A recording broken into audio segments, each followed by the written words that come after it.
ایک دن ایک گدھا جنگل میں ٹہل رہا تھا کہ اسے ایک گٹھری نظر آئی۔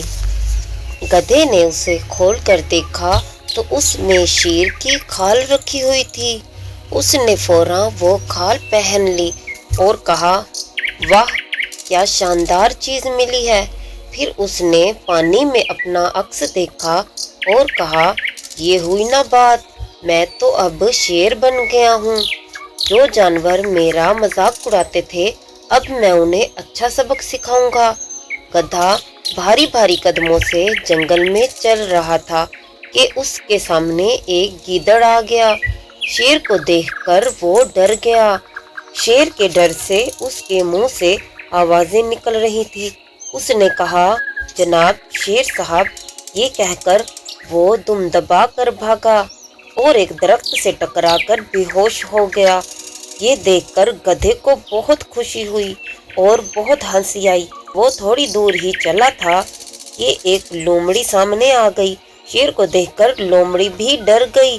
لومڑی نے بڑی مشکل سے کہا، جناب شیر صاحب، مجھے نہ کھائیے، خدا کے لیے مجھ پر رحم کیجیے۔ اور لومڑی بھی ڈر کر بھاگ نکلی۔ پورے جنگل میں شیر کی آمد کی خبر پھیل گئی۔ خوف و ہراس طاری ہو گیا۔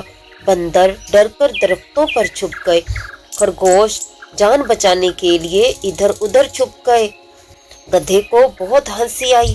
گدھے نے کہا، اچھا ابھی میں شیر کی طرح داڑتا ہوں، پھر یہ سب جانور اپنی جان بچانے کے لیے کیسے چھپتے پھریں گے۔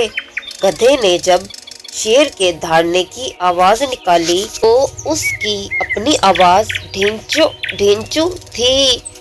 شیر کے منہ سے گدھے کی آواز ایک گلہری کے بچے نے سنی۔ وہ زوردار قہقہ لگا کر ہنسنے لگ گیا اور کہا، بھائی یہ شیر نہیں ہے، یہ تو شیر کی کھال میں گدھا ہے۔ تم لوگ ڈرو نہیں، سب آ جاؤ۔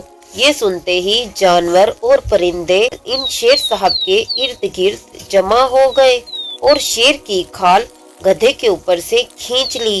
ان سب کے سامنے گدھا سر جھکائے ہوئے کھڑا رہا اور سب جانور اس کا مذاق اڑاتے رہے۔ سبق: بے وقوف آدمی قیمتی لباس پہن کر اس وقت تک دوسروں کو بے وقوف بنا سکتا ہے جب تک وہ بات چیت نہ کرے۔